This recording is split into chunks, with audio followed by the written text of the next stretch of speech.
ये दीनी मसला है, आईनी नहीं। मोहम्मद रसूलुल्लाह ने बता दिया, जब कोई मुकाबले में उठा सहाबा ने उड़ा दिया, फिर असेंबली में क्यों जाए?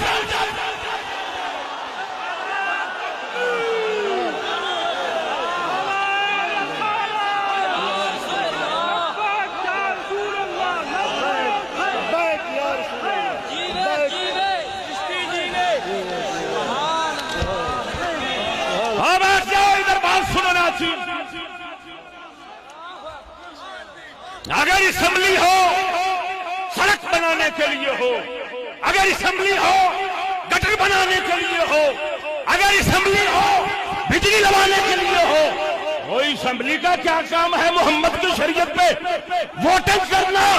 अरे नबी की शरीयत पर तो 1.25 लाख नबी की वोटिंग नहीं होगी।